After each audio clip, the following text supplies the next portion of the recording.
성경 말씀 사도행전 5장 27절부터 32절 말씀입니다.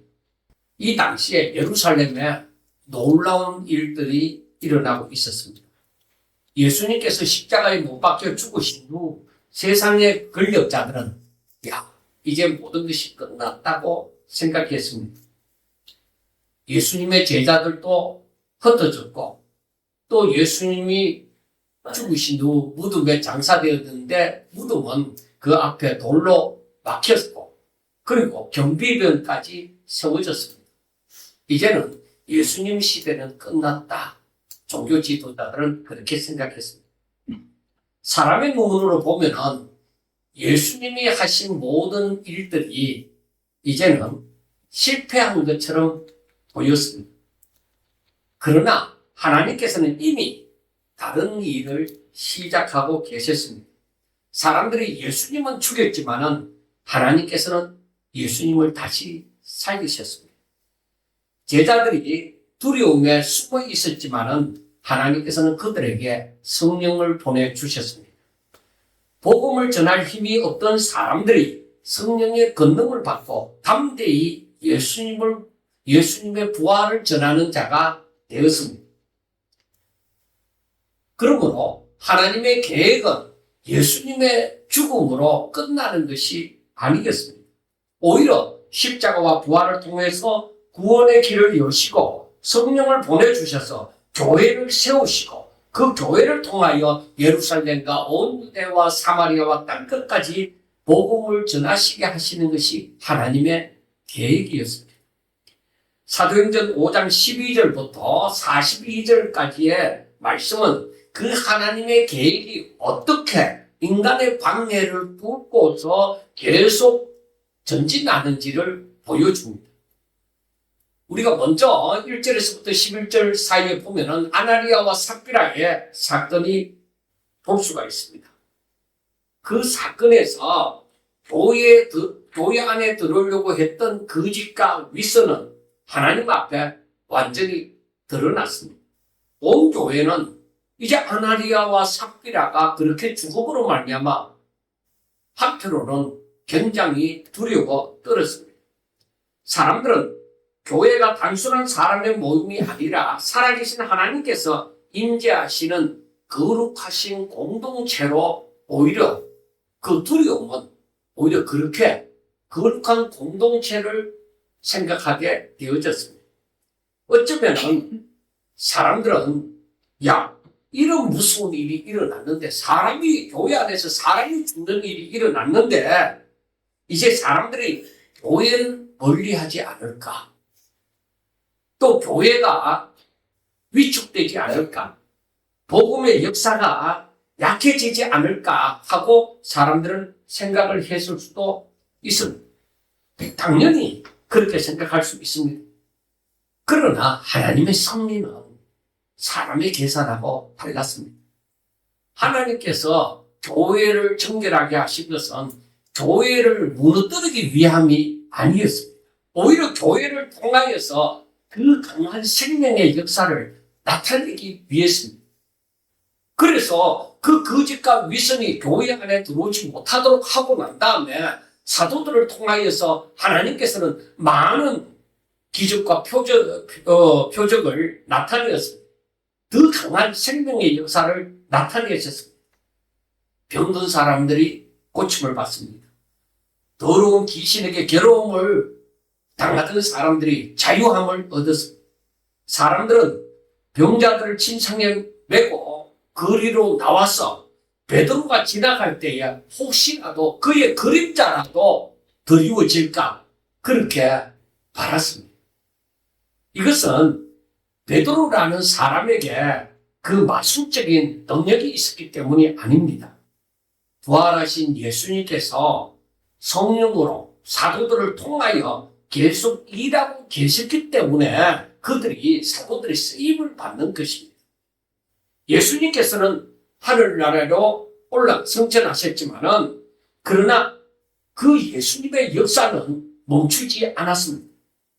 예수님이 공생애 동안에, 즉 이 지상 사역을 하는 동안에 병자를 고치시고 귀신을 쫓아내시고 고통받는 자를 불쌍히 여겼던 것처럼 이제는 성령을 통하여서 바로 교회 가운데 그 생명의 역사를 계속 이어가도록 하셨습니다.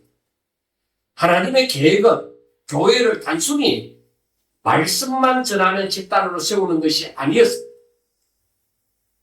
교회는 죄로 죽은 영혼을 살리고 상처 입은 자를 품으며 억눌린 자에게 자유를 주고 절망 가운데 있는 자에게 소망을 전하는 그런 생명의 공동체로 세우는 것이었습니다. 그리고 여러분, 놀라운 일이 일어났습니다. 사람들은 그 두려운 일이 있고 난 다음에 교회를 함부로 여기지 못했습니다. 왜? 교회 안에 하나님이 살아계시구나, 하나님이 역사하시구나 하는 것을 알았습니다. 그리고 오히려 그 두려운 일이 있고 난 다음에 사도들을 통하여 이 표적과 기사가 일어나니까 오히려 하나님을 믿고 주를 믿고 하나님께로 나오는 사람들이 오히려 더 많아졌습니다. 그러니까 거룩함이 부흥을 막은 것이 아니라 오히려 참된 거룩함이 참된 부흥을 일으킨 것입니다. 하나님께서는 아무나 숫자로 더해지는 교회를 원하신 것이 아니라 믿고 주께로 돌아오는 사람들, 진정 하나님의 자녀가 되어지는 사람들을 원했습니다. 사람들은 아무것도 알지를 못하는 상태에서 현실만을 볼 때는 장래 일이 걱정이 되어졌습니다. 왜냐하면 사도들은 열심히 활동하지만은 매번 당시 종교 지도자들에 의해서 붙들려 가서 감옥에 갇히는 일이 잦았기 때문입니다. 그리고 그들이 어쩌다가 사도들을 풀어줄 때에는 매번 항상 예수 이름으로 사람들에게 가르치지 말라 그러면서 협박을 했습니다. 너희들이 가르치면 우리가 가만두지 않는다. 그런 식으로 매번 협박을 받았던 것입니다. 하나님의 계획을 생각하면 이게 사도들이 복음을 전하고 하는 일이 하나님의 일이라면 왜 사도들이 이런 괴로움을 당하느냐 하는 생각을 할 수도 있습니다. 그런데 매번 곤욕을 치르는 이 일을 생각하면 생명의 복음을 전하는 일을 잠시 쉬었다가 가야만 될 것이 아닌가 하고 생각할 수도 있습니다.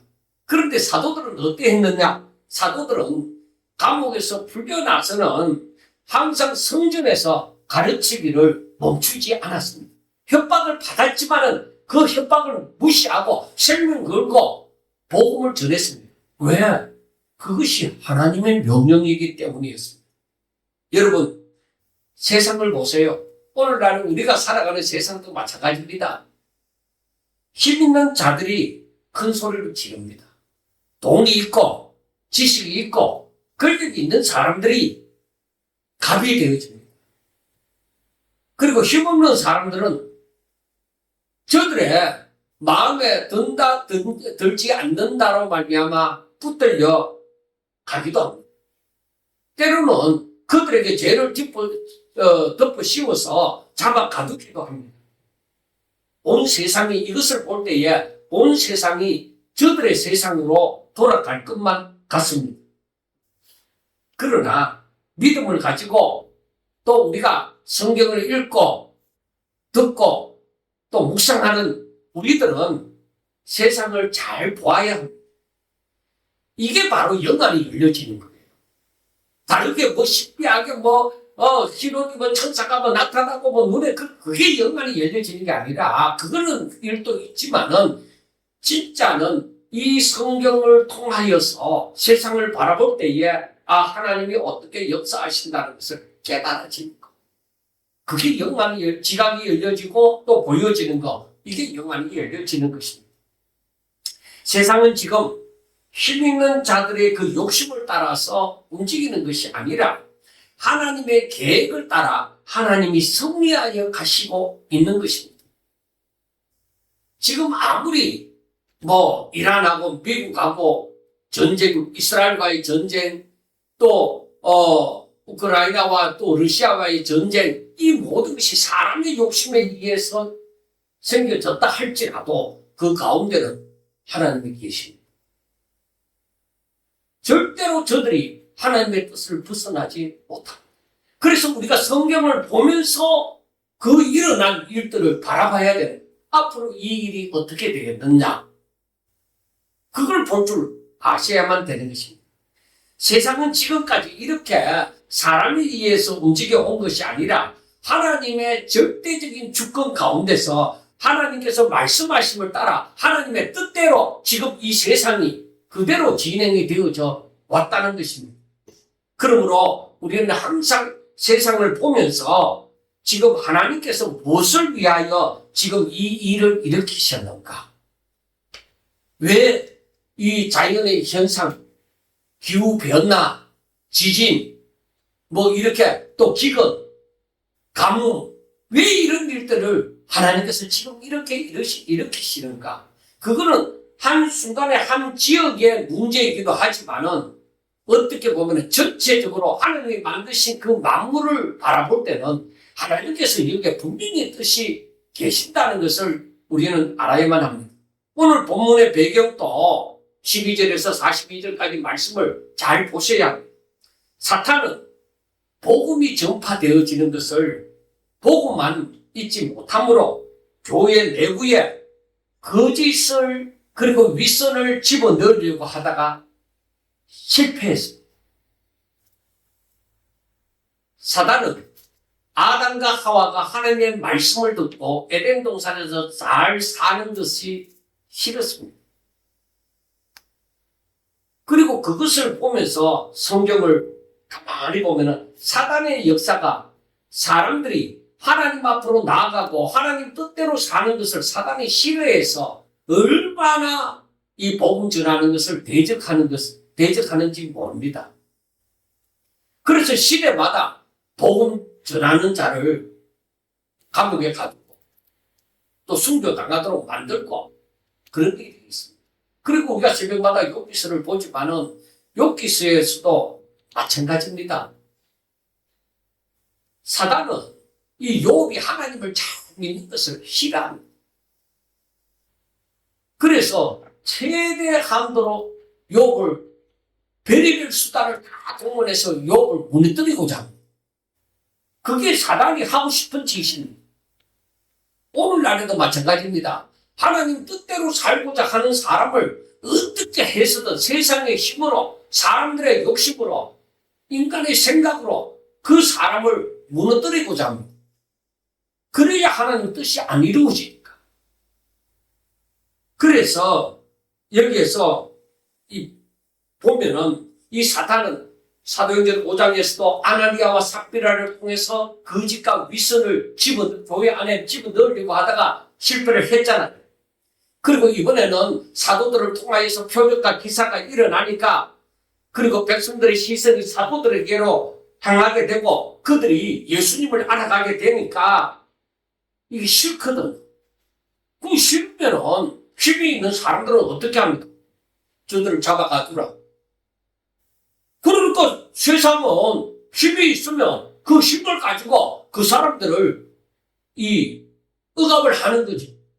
그래서 사도들을 붙들어 와서 다시 감옥에 집어넣어서 복음이 전파되지 못하도록 하는 것입니다.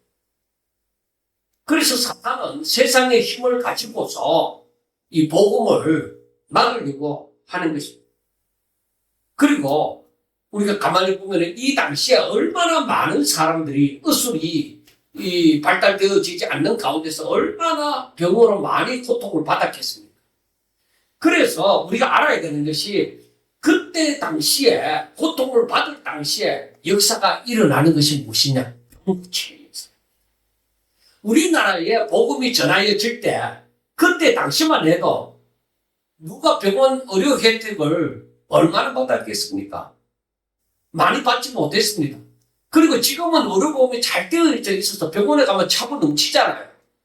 그런데 그 당시에는 돈이 많이 드니까 병원에 잘 가지도 못하고 그래서 민간요법이 만들어진 것이죠. 그런데 그때에 복음이 전하여질 때에 그때 나타났던 역사가 무엇입니까? 여러 또 능력받은 종들을 통해서 치유의 역사, 치유의 기적의 그 역사가 많이 일어났죠. 그런데 오늘날에는 그걸 잘 볼 수 있습니까? 잘 없습니다. 그래서 어떤 목사님이, 제 선배 목사님이 그렇게 얘기합니다. 이 목사, 우리 교회에서는 별로 그런 일이 없는데 내가 저 키르기즈스탄에 가서 설교하고 안수하는데 뭐 사람들이 병이 낫고 막 그런 일들이 일어나더라는 거예요. 야, 이게 어떻게 된 일이냐? 왜 한국에서는 내게 그런 일이 안 일어났는데, 기도해도 그런 일이 안 일어났는데, 왜 키르기즈스탄에 가서, 그 선교지에 가서 그렇게 기도하니까 왜 그런 일이 일어나느냐? 그거는 이와 같은 하나님의 섭리를 보면 분명하게 알 수 있잖아요. 그 사람들에게 필요한 것이 무엇이냐? 복음이 전하여지기 위해서 그 마음을 열도록 하는 것이 무엇이냐? 그들에게는 병나음이라는 것이 굉장히 중요한 문제입니다. 그리고 그러한 일들이 일어나니까 사람들의 관심이 자꾸 거기로 몰려들고 그러한 일이 일어나니까 사람들을 더 데리고 오고 그렇게 했던 것이죠. 예수님 당시에도 마찬가지입니다. 그러니까 병자들을 고치기 위해서가 아니라 바로 이 모든 그 거짓과 고통과 이 지상의 아픔은 죄로 말미암아서 들어온 것이고, 그래서 저들이 예수 그리스도를 영접하고 예수 그리스도로 나오게 되어질 때에 믿음으로 말미암아 이 병이 낫는 역사도 많이 일어났어요. 그러게 예수님이 계시던 그 당시에도 이런 일이 많이 일어났는데 이 일이 사도들에게도 그대로 일어났던 것입니다. 그래서 많은 사람이 모이게 되었고 그들이 믿고 죽게로 나오게 된 것입니다. 바로 이 일을 위해서 또 복음의 예수의 증인이 되도록 하기 위해서 성령 강림 사건이 일어났던 것이죠.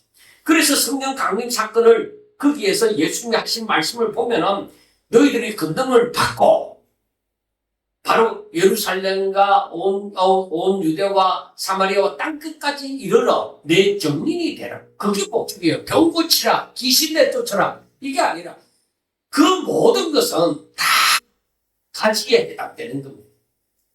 중요한 것은 무엇이냐? 나의 증인이 되라는 것입니다. 복음을 전하는 자가 되라는 것입니다. 그게 목적입니다. 바로 당시에 성령 강림 사건이 일어나고 나서 복음이 땅끝까지 전파되는 일이 바로 어떻게 해야만 복음이 땅끝까지 일어나겠어요? 땅끝까지 전하여지겠어요? 그건 부흥이 되어져야 된단 말이에요. 그 부흥이 뭐냐? 사람들이 자꾸 주께로 나와야 된다는 것입니다. 그러므로 이 일을 사명으로 감당하는 자들은 누구도 막을 수가 없습니다. 왜? 하나님이 그 일을 하고 계시다. 하나님께서는 이 복음이 지금부터 예수님에게서 12 제자가 구성이 되어지고 그리고 그에 따르는 무리가 있었는데 이제 사도들로 말미암아 복음이 땅끝까지 전하여지기 위해서 하나님이 그 승리하시는 일을 이제 사도행전을 계속적으로 살펴보면서 우리가 아셔야 됩니다. 하나님께서 어떻게 역사하시는가? 그러니까 사도들을 통하여서 표적과 기사가 일어나고 사람들이 많이 모여들게 되어지고 이들이 예수님을 알게 되어지고 주께로 나오게 되어졌습니다. 이걸 하나님이 원하시는 일이거든요. 하나님이 이루어 가시는 일이거든요. 그러면 이 일에 동참한 자들은 종교 지도자들이 세상에 힘 있는 자들이 막을 수가 있느냐? 여러분 지금 이 일이 일어나야만 되는데 이 일을 막을 자들이 있겠느냐? 없습니다. 아무리 감옥에 가도 이 일은 지금 현재 일어나야 되는데 사람이 어떻게 막겠느냐? 하나님이 하시고자 하는데 막을 수가 없습니다. 그래서 사도들이 감옥에 잡혀갔을 때에 이제 주의 사자가 밤에 옥문을 열고 사도들을 끌어내었습니다. 밖에는 분명히 옥문이 든든히 잠겨 있고 또 경비병들이 24시간 교대를 계속적으로 지키고 있었지만은 그건 사람이 할 수 있는 일이잖아요. 옥문을 잠그고 경비병들을 보초로 세우고 하는 건 사람이 할 수 있는 일인데, 그런데 하나님이 저들을 끌어내어서 저들로 말미암아 복음을 전하게 하는데 세우고자 함이 하나님의 뜻이다. 그래서 하나님께서는 주의 사자를 통하여서 저들을 깜짝같이 끌어내어서 성전에서 복음을 전하도록 만드신 것입니다. 그래서 저들을 옥문에서 이끌어내어서 주의 사자가 저들에게 얘기합니다. 너희들은 가서 성전에 서서 이 생명의 말씀을 다 백성에게 전하라. 그렇게 말씀을 합니다. 너희들이 이제 잠시 동안 어디 피하여 안전한 곳에 있거라. 이게 아닙니다. 오히려 하나님께서는 너희들이 생명 걸고 저 성전에 가서 복음을 전하라. 생명의 말씀을 전하라. 그렇게 말을 합니다. 그러니까 우리는 알아야 됩니다. 가만히 있어야 될 때가 있고 움직여야 될 때가 있습니다. 기다리라고 할 때는 기다려야 되고 움직이라고 할 때는 움직여야 됩니다. 그럼 지금의 역사는 뭐예요? 지금 성령 강림 사건이 일어나고 복음 전파가 계속 일어나는데 사탄이 가만히 있겠습니까? 복음 전파를 계속 막으려고 하지만 하나님께서 이 복음 전하는 자를 어떻게 해서든 복음을 전할 수 있도록 하나님께서 길을 주시는 거예요. 사도들이 무슨 마술을 부리는 거 아니잖아요. 하나님이 그렇게 하십니다. 하나님이 하시고자 하시는 것이 지금은 복음을 전하도록 하기 위해서입니다. 그걸 알아야 돼요. 그것을 분명하게 아셔야 돼요. 그래서 사도들은 이 대제사장이나 이런 종교 지도자들이 야, 너희들이 다시는 이 예수 이름으로 복음을 전하지 말라고 했잖아. 가르치지 말라고 했잖아. 그런데 왜 가르치느냐? 그랬을 때 사도들은 이 베드로는 뭐라고 대답했는지 압니까? 29절에 보면은 사람보다 하나님께 순종하는 것이 마땅하니라 하고 말씀을 합니다. 사도들은 이와 같은 마음을 가지고 복음을 전하니 더욱더 말씀은 강하게 전하여지고 성령은 그 가운데서 순종하는 자에게 더욱더 역사하게 되어지고 사람들은 은혜를 받고 믿음으로 주께로 나오는 것입니다. 이게 바로 은혜 받을 나오는 때입니다. 그러니까 이때에 은혜 받을 만한 때에 은혜를 받을 수 있어요. 여기에서 피하는 자들이 뭐예요? 불쌍한 자들. 그래서 우리가 사도들은 이렇게 순종하게 되어지니까 예루살렘 전체에 복음이 충만하게 전하여지는 일이 일어났던 것입니다. 오히려 사탄의 미혹을 받고 따르는 자들은 이 사탄의 미혹을 받고 따르는 자들을 중심으로 어찌하든지 이 복음 전하는 일을 막아보고자 합니다. 먼저 교회 내부의 거짓으로 공동체를 허물어뜨리라고 했지만 실패하자 이번에는 외부적으로 압력을 가해서 복음 전하는 사도들을 감옥에 자꾸 가두는 것입니다. 그리고 앞으로는 더욱더 사탄의 반발이 있을 것이며 사탄의 반발이 강하게 일어난다는 것은 성령의 역사가 아주 강하게 일어나서 복음이 땅끝까지 전파되어지는 일이 이루어지고 있다는 것입니다. 여러분, 땅끝까지 복음이 전하여져야 때가 다 됐다는 것이잖아요. 그런데 복음이 점점 수많은 선교사들로 의해서 복음이 점점 더 땅끝까지 전하여지니까 사탄이 어떻게 하겠어? 자기 때가 다 됨을 알고 발악을 하는 것이죠. 지금 때가 그런 때입니다. 복음은 이제 거의 땅끝까지 전파되었습니다. 막바지에 이르렀다고 해도 과언이 아닙니다. 이제 이란과 이스라엘의 이런 문제가 일어난다고 하는 것은 이란의 그 엘람 족속들이 이제 지하교회가 형성되어지고 거기에 많은 사람들이 모이게 되어진다는 것은 이제 때가 다 되었다는 겁니다. 이제 제가 그 이란을 위해서도 기도하라는 것이 바로 뭐냐? 저들이 돌아오는 역사가 있는 거예요.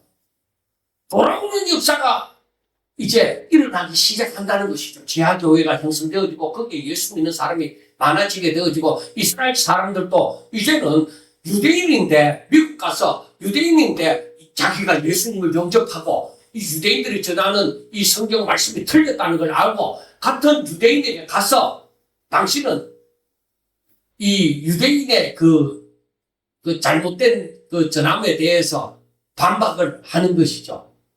그랬을 때 유대인들이 그걸 반론을 제기를 못하는 거예요. 그러니까 유대인이 유대인에게 가서 이제는 대놓고 복음을 전하는 세상이 되어졌습니다. 옛날에는 그걸 꿈도 못 꿨어요. 그 집안에 예수 믿는 사람이 이스라엘에 살면서 그 집안에 예수 믿는 사람이 나타나면은 그 사람은 그 가문에서 쫓겨났습니다. 그런데 이제는 유대인들에게 복음을 전하는 시대가 열려졌는 것을 바라보고 또 엘람 족속들 이란이 또 이제 복음을 알게 되어지고 지하교회가 형성되어지고 이것이 활발하게 움직이는 것 이걸 바라볼 때 때가 다 됐. 이제 얼마 남지 않았구나. 이게 성도들을 위해서 이 날을 감해 주신다고 했잖아요. 그러면 이게 급속도로 이루어진다는 겁니다. 빠르게 축지법처럼 빠르게 이게 이루어지기 시작할 거라는 것입니다. 우리가 그걸 알아야 돼요. 그러면은 오늘을 살아가는 우리 성도들은 이때에 어떻게 살아야 될까? 예수님 당시에 즉 사도들 초대교회 당시에 사도들이 이렇게 살았으면 이 사탄의 공격이 더 심해지는 이때에 우리가 살면서 어떻게 살아야 될까 하는 것을 적용을 시켜봐야 됩니다. 그래서 우리가 어쩌면 잊어버린 그 성경 말씀들을 다시금 기억하셔야 됩니다. 베드로전서 4장에 보면은 그 말씀, 마지막 때에 이르는 그 말씀이 쭉 나옵니다. 베드로전서 4장 7절에 보면은 만물의 마지막이 가까이 왔으니 그러므로 너희는 정신 차리고 근신하여 기도하라. 그 정신 차리라는 것은 시대가 힘이 흐리멍텅하게 사람을 만든다는 거예요. 흐리멍텅. 그 정신을 못 차리도록 정신없이 그냥 살도록 아무 생각 없이 교회 다니고 아무 생각 없이 세상에서 살도록 그런 세상이 되어졌다는 겁니다. 그래서 이 마지막 때는 정신을 똑바로 차리라. 나타난 징조를 바라보고 분명히 정신을 똑바로 차리라는 것입니다. 그리고 기도해. 근신해서 기도해라 하는 것입니다. 그리고 마가복음 13장 33절에서는 주의해라. 깨어있으라. 그때가 언제인지 알지 못한다. 그러니까 곧 다가왔는데 언제 우리에게 바로 눈앞에 다가올지 모르니까 분명히 깨어있어야 된다는 거예요. 그리고 이 성경은 종말이 가까울수록 영적으로 잠들지 말아요. 잠자는 자들 가운데서 깨어나라는 것입니다. 우리가 세상 사람들이 잠들어서 대충 산다고 해서 우리까지 그렇게 살면 안 됩니다. 오히려 세상 사람들이 분별을 하지 못하고 잠들어 있는 것처럼 움직일 때야 여러분 때가 다 됐다는 걸 알아야 돼요. 여러분 옛날에 그 유신 시절에 젊은 사람들이 대학생들이 데모가 굉장히 일어나잖아요. 지금 데모가 잘 안 일어나잖아요. 왜 그런지 압니까? 사람들이요. 거의 다 잠들어가고 사탄은 사람들이 잠들도록 만듭니다. 그래서 우리들에게 잠자는 자들 가운데서 일어나라고 하는 거예요. 너희들도 잠들면 이게 이때가 언제인지 모르고 도둑같이 임하는 주님을 맞이한다는 거예요. 그러니까 우리가 얼마든지 징조를 보고 알 수가 있는데 그 정확하게 몇 년도 몇 며칠 이거는 몰라도 때가 어느 정점인지 우리가 징조를 보고서 알 수 있는데 잠자는 자들 가운데 있으면 그냥 하나님 오실 때가 되겠지. 아직까지는 아닐 거야. 아주 아니라는 생각으로 잠자는 자들을 그 속에 하는 것처럼 그렇게 생각하면서 살아갈 수가 있다는 것입니다. 그래서 정신 차리는 삶을 살아야 됩니다. 세상의 풍조와 혼란에 휩쓸리지 않고 하나님의 뜻이 어디에 있는지 늘 말씀을 거울 삼아 기도함으로 영적인 분별력을 유지하는 삶을 살아요. 그러니까 영적으로 분별할 수 있는 삶을 살아야 돼요. 그냥 내가 밥 먹고 살면 사는 게 아니라 이때가 어느 때인지 내가 무엇을 하면서 살아가야 되는지 영적으로 분별하라는 거예요.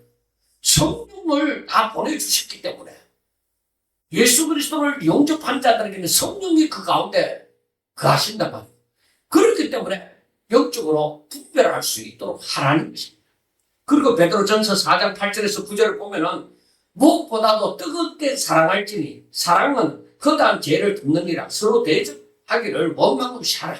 그래서 우리가 예수님께서 말씀하신 그 다시 마지막에 주신 새 계명이 무엇입니까?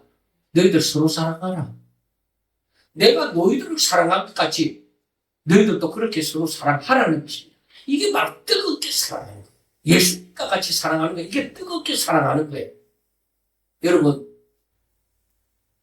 이 마지막 때에 내게서 정말로 내 손길이 필요한 자에게 내가 외면을 해버리고 아니면은 그 바리새인이나 이 외식하는 자들처럼 그냥 흉내나 내는 나도 이렇게 동정을 베풀었다, 사랑을 베풀었다는 흉내만 내는 그런 사람이 아니라 진실로 예수님이 우리를 사랑한 것처럼 줄 수 있는 그런 뜨겁게 사랑함이 이루어져야만 된다는 거예요. 그것이 바로 내가 예수의 사람이 되셔야만 한다는 것입니다. 그래서 그러므로 종말을 대하는 그 성도의 태도는 나 혼자만 잘 믿으면 된다 이런 고립이 아니라 바로 교회와 이웃을 향한 구체적인 사랑의 실천입니다. 그래서 마지막 때에 가면 갈수록 내 마음에 거룩한 마음이 일어나야 돼.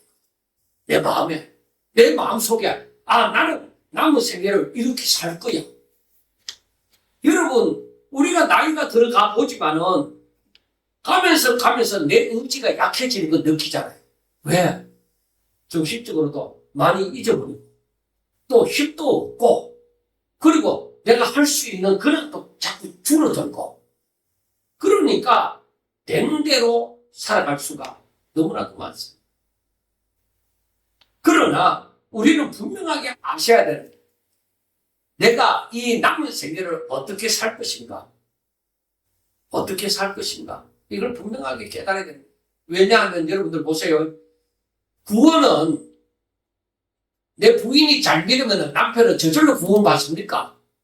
그런 게 없습니다. 내가 잘 믿어야 돼. 구원은 단체 구원이 아니라 개인 구원. 한 영혼. 그렇기 때문에 내 남은 생애를 내 자식에게도 맡기지 말고 내가 하나님 앞에 어떻게 살 것인가? 이 하나님의 주시는 마음이, 계획이 서야만 됩니다. 그래서 내게서 다른 사람의 허물을 덮어주고 나그네를 그리고 가와 가부를 대접하고 그리고 원망 없이 섬기는 공동체성을 가져야 그 다음에는 베드로전서 4장 10절에 보면은 각각 은사를 받은 대로 하나님의 여러 가지 은혜를 맡은 선한 청지기 같이 서로 봉사하라 하는 것입니다. 하나님께서 각자에게 주신 달란트와 은사를 가지고 종말을 때를 섬기라고 하는 것입니다. 내가 받은 달란트가 무엇일까? 내가 잘하는 것이 무엇일까? 내가 지금 이 순간에 다른 사람은 다 안 하기 때문에 나는 저 사람보다 이런 부분이 부족하고 저런 부분이 부족하고 하는데 그 사람들이 다 안 하니까 내가 조금 달란트가 이런 부분에 달란트가 조금밖에 없는데 그러니까 그걸 써먹는 거야. 그래 적은 것을 가지고도 큰 일을 하는 사람이 되어지는 거예요. 그 사람들이 제가 이 교회를 이사하면서 이렇게 왔다 갔다 하는 중에 참 아쉬운 것이 제가 잘 모르기 때문에 함부로 말을 할 수 없지만은 아쉬운 것이 무엇이냐면 그 지나간 교회는 달란트를 가진 사람들이 굉장히 많아요. 그런데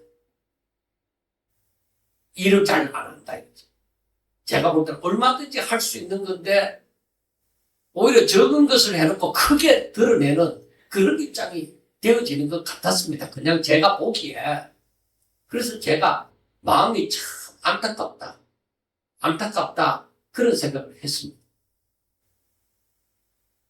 적어도 내가 하나님의 일을 한다고 생각할 때는 정말 내 자신을 드리고 내 마음을 드리고 얼마든지 시간을 드리고 물질도 드려서 아니 내가 하나님의 영광을 위해서 사는 존재인데 할 수 있어요. 누가 뭐라고 하더라도 아니, 내가 할 수 있는 일이고 하나님의 일이라고 생각하니까 내가 할 수 있다. 여러분, 제가 이제 토요일마다 이제 코로나 있고 난 다음에 토요일마다 교회 청소를 하면서도 저는 마음의 기쁨을 가지고 합니다. 왜 그러냐 하면은 목사는 보통 그런 일을 잘 안 하잖아요. 그것보다가 저는 생각합니다. 아, 내가 이 교회를 깨끗하게 해서 우리 성도들이 내가 락스를 타갖고 하면서 내가 어떤 생각을 하면 우리 성도들이 이런 바이러스나 이런 세균에 오히려 강할 수 있도록 깨끗하게 내가 하고자 하는 마음을 가지고 이것이 내가 섬기는 일이다. 아, 그렇게 생각하니까 때로는 너무 피곤하게 해외 갔다가다 토요일날 아침에 도착해도 그 일을 하는 거예요. 왜? 그게 즐겁다. 주의 일을 하는 것이 즐겁다. 제가 이 방송 시스템 해주는 임시로 지금 요것만 설치해놓고 하는데 이 사람 저때 이제 후배 목사거든. 제가 하는 말이 목사님 나는 내 나이가 70이 다 돼갔지만은 나는 목회하는 게 즐거워요.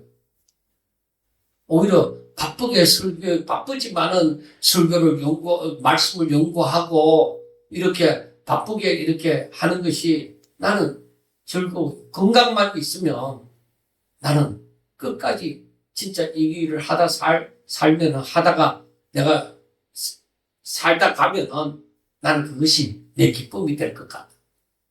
그렇게 얘기를 하니까 그게 저절로 그렇게 되는 것이 아니라 사람은 흔히들 얘기하기를 사람은 누구든지 편하고 싶다고 하는데 가장 편한 것은 하나님 앞에 평안을 얻는 건 줄 압니다. 하나님이 마음에 평안을 주시면 땀을 흘려도 피를 흘려도 감사해요. 진짜 그게 감사한 거예요.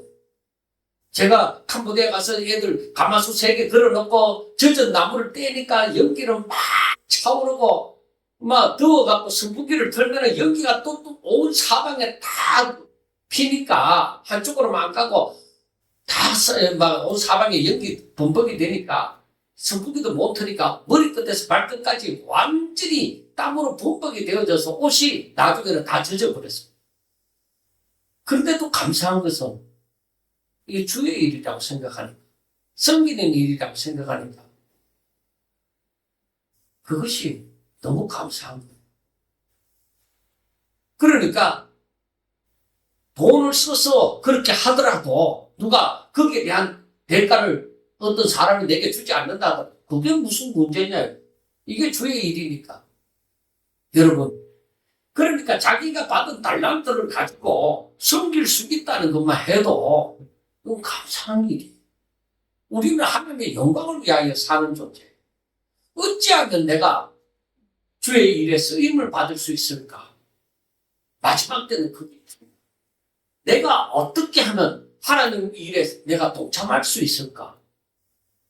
그게 중요한 것입니다.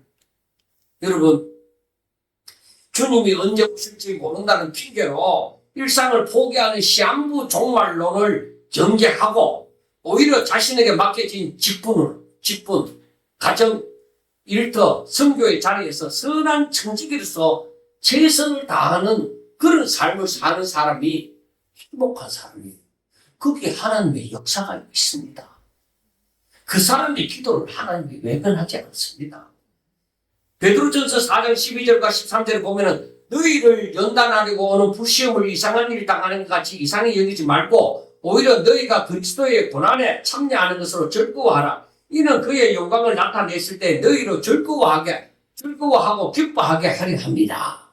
여러분, 말세에는 분명히 믿는 자들에게 고난이 닥칩니다.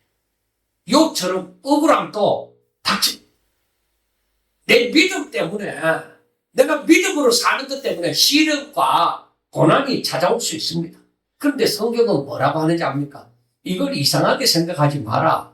그런 고난이 닥치는 것은 당연하다. 그렇게 얘기해요. 그래서 성경이 뭐라고 하냐면 그리스도의 고난에 참여하는 것을 즐거워하라. 내가 예수 이름 때문에 내가 이런 어려움을 당하는 것이 감사하다. 억울한 말을 듣는 것도 감사하다. 그래서 로마서 8장에 있는 말씀 보면 현재의 고난은 장차 올 영광과 좋게 비교할 수 없다. 그렇게 얘기하는. 내가 앞으로 받을 상급에 비교하면은 내 지금 뭐 땀 흘리고 뭐 생명의 위협을 받고 억울한 소리 듣는 거 괜찮다는 것이. 내가 내 유익 때문에 일하다가 그런 거 받는 게 아니라 하나님의 이름으로 살다가 그런 소리를 듣는 것은 괜찮다는 것입니다. 그래서 이것이 절대적인 축복과 승리 안에서 인내하고 소망을 잃지 않는 삶입니다. 마태복음 24장 14절에 보면은 이 전국 복음이 모든 민족에게 전언되기 위하여 온 세상에 전파되리니 그제야 끝이 오리라 하고 말합니다. 그래서 디모데후서 4장 2절에 말하기를 너는 말씀을 전파하라. 때를 얻든지 못 얻든지 항상 힘쓰라. 그래서 항상 우리들 가운데는 이 복음을 전하고자 하는 그 마음의 준비가 되어져 있어야 됩니다. 예수님께서는 종말의 징조를 말씀하시면서 결국 끝이 오는 기준을 복음의 전파로 삼았습니다. 그래 지금 우리가 이란과 이스라엘이 저기가 끝이다 말이에요. 그 사람들이 돌아오면 이게 끝이다 말이에요. 그러니까 이걸 잘 주시하고 거기에 대한 소문을 잘 들어보셔야만 하는 것입니다. 성도에게 종말은 두려움의 날이 아니라 복음 전파의 사명을 완수해야 하는 기회이기 때문입니다. 그리고 종말에 예수님이 재림하시면은 우리는 심판이 아니라 구원받고 상급을 받을 수 있는 그런 때가 되시기를 바랍니다. 국내외를 막론하고 영혼을 구원하고 복음을 심는 일에 끝까지 우리들 보고 이 마지막 때 헌신하는 삶을 살아라. 너희 자신이 제물이 되어지라. 그렇게 얘기합니다. 그러므로 오늘날 자신에게 주어진 하나님의 성도에 신실하게 순종하는 것입니다. 옛날에 흔히 사람들이 많이 써먹었죠. 내일 지구의 종말이 올지라도 오늘 한 그루의 사과나무를 심겠다는 말처럼 하나님이 부르신 그 자리에서 묵묵히 말씀대로 살아내는 청지기적인 삶이 바로 주님이 원하시는 그 모습입니다. 그래서 꼭 정신 차리고 깨어서 근신하는 삶을 우리는 이 마지막 때 살아야만 사도들의 후계자들이 되어질 수가 있는 것입니다. 여러분, 초대교회 당시에 사람들이 이와 같이 복음을 위하여 사람의 말을 듣지 않고 두려워하지 않고 자신에게 주어진 일을 감당하는 것을 보면서 오늘날 이 마지막 시대에 우리는 어찌해야 되는지를 깨달을 수 있지 않습니까? 이 시대에는 정신 차려서 세상에 매이지 않고 오히려 성경을 보면서 하나님의 뜻을 깨닫고 자신에게 주어진 달란트로 자신에게 맡겨진 모든 사명을 감당하고자 하는 사명을 살아야만 할 것입니다. 여러분, 두려워하지 마세요. 지금 내가 배운 것이 부족하고 지금 내가 돈이 좀 부족하고 내가 힘이 없고 나이가 들었다 해도 두려워하지 마세요. 내게 주어져 있는 환경 아무것도 두려워하지 말고 오히려 하나님의 말씀을 붙들고 믿음으로 발걸음을 힘차게 내딛으며 하나님과 동행하고자 하는 삶을 사시기 바랍니다. 우리들 가운데 성령님으로, 즉 예수 이름으로 하나님의 자녀된 근세를 가지고 살아야 돼요. 하나님께서 오직 하나님의 나라를 위하여 어떻게 살라고 성경에서 말하고 있지 않습니까? 성령님께서 우리들 가운데 계셔서 마음에 생각나게 하시고 감동 주심을 따라서 믿음을 또 따라서 움직여 보세요. 그것이 자신의 욕심을 위한 것이 아니라 오직 하나님의 영광을 위하여 움직이는 것이라면 분명히 하나님께서 역사하십니다. 여러분, 마지막으로 한번 봅시다. 사도들은 사람보다 하나님께 순종하는 것이 마땅하다고 했습니다. 그리고 저들에게 분명하게 얘기합니다. 그렇게 말하면서 너희들이 나무에 달아 죽인 예수를 우리 조상의 하나님이 다시 살리셨다고 합니다. 그러므로 예수님은 하나님의 아들이시요 바로 메시아로서 지금도 살아 계시다는 것입니다. 그리고 또 말하기를 이스라엘에게 회개함과 제사함을 주시려고 그를 오른손으로 높이사 임금과 구주로 삼으셨다는 것입니다. 그래서 내가 정말로 예수님을 온전히 영접한다면 예수님이 나의 왕이 되셔야 돼요. 나의 주인이 되셔야 돼요. 예수님이 나의 구주가 되셔야 돼요. 나를 구원하는 자가 되셔야 돼요. 그렇게 나의 임금과 구주가 되면 하나님이 다 책임지신다는 것입니다. 이게 믿어지려고 하면, 이게 쉬운 말이지만 믿어지려고 하면 내 자신을 하나님 앞에 온전히 맡기신 삶이 되셔야 됩니다. 바로 이 일에 있어서 사도들도 증인이 되어지고 성령님도 증인이 된다는 것입니다. 우리가 믿는 삼위일체 하나님이 이 말에 책임을 진다는 것입니다. 예수님이 우리의 나의 왕이요, 예수님이 나의 구주신이라 여기에 대해서 사도들도 그리고 성령님도 바로 증인이 되신다는 것입니다. 그런데 뭘 믿지 못하겠습니까? 그런데 우리는 아직까지 세상에 살면서 이렇게 믿고 맡기려고 하니까 너무 내 믿음이 부족해서 조마조마한 것이죠. 이래 살아도 될까? 이래 살다가 내가 만약에 잘못되면 누가 나를 도와줄까? 별의별 생각을 다 할 수가 있는 것입니다. 그런데 여러분, 이제 사도들이 이렇게 너희들이 죽인 이 예수를 하나님이 다시 살리셨다고 하니까 화가 난 이 종교 지도자들이 이 사도들을 죽이고자 해서 완전히 죽여버리려고 했습니다. 그런데 이때 하나님을 제대로 알지도 못하지만은 그래도 당대의 유명한 율법 교사이면서 백성들의 존경을 받는 가마리엘이라는 사람이 있었습니다. 그 사람이 그 공의의 회원이었거든요. 그러니까 그 가마리엘이라는 사람이 가마리엘 문화생이 누구냐면 사도 바울이잖아요. 그런데 그 가마리엘이라는 사람이 공의회에서 사람들을 조용히 시키고 이 사도들을 내보내고 그들에게 얘기를 합니다.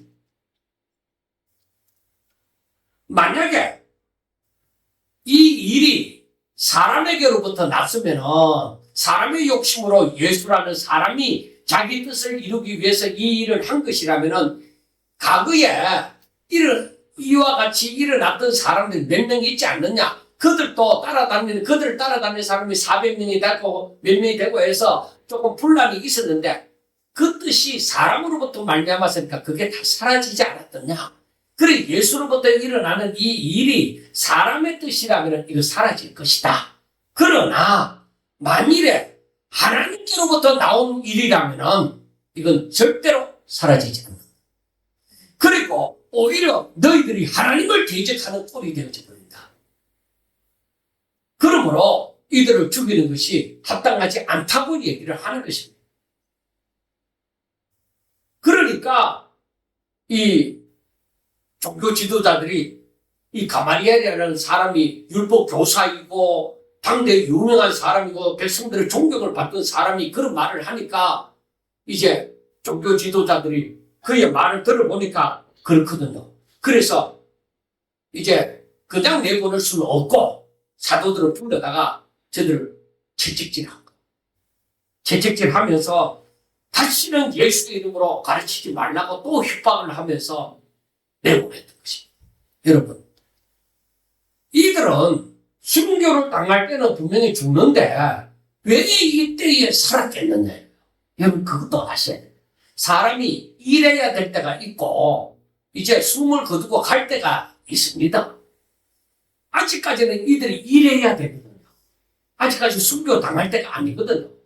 바로 예수님을 이 바리새인이나 이 제사장들이 잡아서 죽이고자 할 때에 아직까지 예수님이 죽을 때가 아니니까 저들이 아무리 잡아 죽이려고 해도 예수님을 잡아 죽일 수 없었잖아요.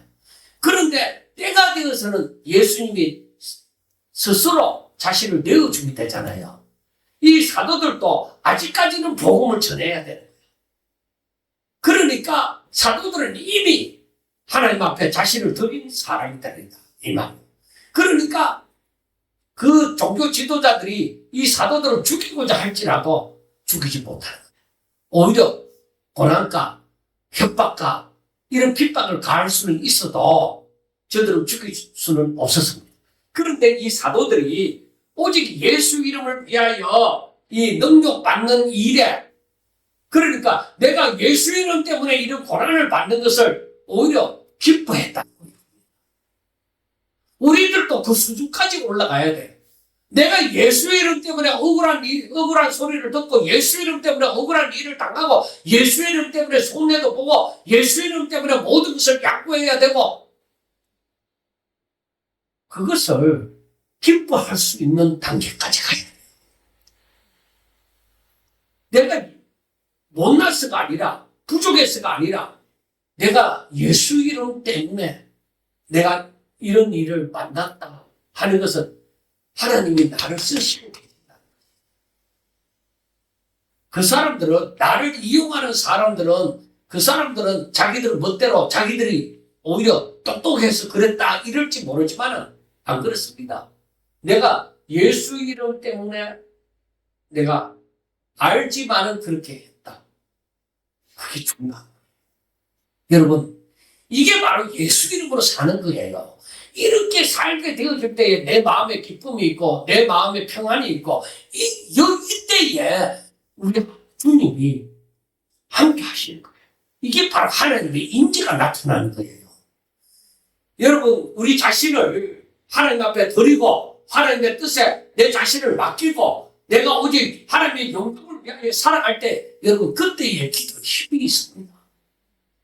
때가 되면 분명히 이루어집니다. 절대 하나님께서 나를 숨도 당하게 할지라도 나를 버리시는 것이 아닙니다. 나를 높이시는 것입니다. 예수님을 그 하나님의 오른손으로 그를 높이사 왕과 구주가 되게 하신 것처럼 바로 당신의 충성된 종으로 받으시는 것입니다. 여러분, 하나님을 믿는데 반쯤 믿고 반쯤 안 믿는 그런 사람 되지 말고 연약하면 연약한 대로 하나님 앞에 기도하세요. 하나님, 나를 사랑하여 달라. 내가 하나님의 이름으로 살게 해달라. 그렇게 기도하세요. 하나님께서 분명히 역사하십니다. 그때에 하나님의 주신 지식으로, 하나님이 주신 말씀으로, 하나님께서 주신 능력으로, 하나님께서 보내신 사람으로 얼마든지 이 일을, 하나님께서 맡겨주신 일을 감당할 수가 있게 되어지는 것입니다. 그래서 저는 우리가 기도한 대로 그 응답을 받아서 저는 여기까지 왔다고 생각하지, 그냥 힘이 없어서 왔다고 저는 생각하지 않습니다. 여러분들은 어떻게 생각하는지 모르지만 이 일을 위해서 분명히 우리는 기도했잖아요. 하나님이 이걸 어떻게든 정리를 해갖고 우리가 편하게 진짜 예배드리고 살아갈고 우리가 더 사랑하면서 즐겁게 살아갈 수 있도록 예배할 수 있도록 그렇게 기도했잖아요. 제가 또 그렇게 기도했고 그걸 얼마나 바랐는지는 모릅니다. 그것이 이루어졌는데 왜 그게 문제가 되겠습니까? 아무 문제가 되지 않습니다. 저는 아무 염려하지 않습니다. 그래서 앞으로 하나님께서 여기에서 어떤 일을 이 작지만은 강한 교회로 만들어 가시는지 저는 그게 기대가 되어집니다. 오직 하나님의 뜻대로 살아가기를 바라고 마지막 제가 이 세상에서 떠나는 순간까지 복음을 위해서 앞으로 어떤 일을 주어질까? 어떤 일을 시킬까? 어떤 일을 감당하게 하실까? 저는 거기에 기대가 됩니다. 70은 그냥 숫자잖아요. 하나님이 힘 주시면 얼마든지 일을 할 수 있는 거잖아요. 거기에 연연하지 않습니다. 꼭 우리 모든 성도들 절대 주눅 들지 마세요. 이건 하나님의 우리가 하나님 앞에 기도한 대로의 응답입니다. 그렇게 믿으시고 우리가 그 기도한 대로 응답받았는데 우리가 감사하고 우리 하나님 앞에 영광을 돌려야 되는 것입니다.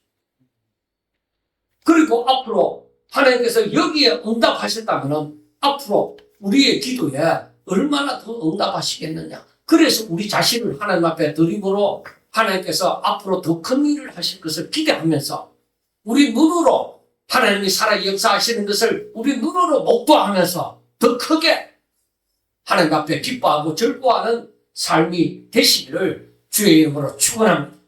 기도드리겠습니다. 살아계시며 역사를 다스리시는 하나님 아버지, 눈에 보이는 세상의 힘을 바라보며 두려워했던 우리를 용서하여 주옵소서. 사람의 말과 평가를 하나님의 말씀보다 더 크게 여기고 손해와 고난이 두려워 순종하지 못했던 죄를 용서하여 주시옵소서. 이제는 하나님의 계획과 섭리를 믿게 하시며 세상의 소문과 위협에 흔들리지 않고 말씀과 기도로 확실하게 깨어있게 하여 주옵소서. 사람보다 하나님께 순종하게 하옵시고 우리의 생각이 아니라 성경 말씀으로 하나님의 뜻을 바르게 분별하게 하여 주시옵소서. 어디에 있든지 예수는 그리스도이시며 회개하고 믿는 자에게 제사함과 영생이 있음을 담대히 전하게 하여 주시옵소서. 우리의 남은 생애를 오직 주님의 뜻에 충성하며 살아가게 하옵시기를 예수 그리스도의 이름으로 기도드리옵나이다. 아멘.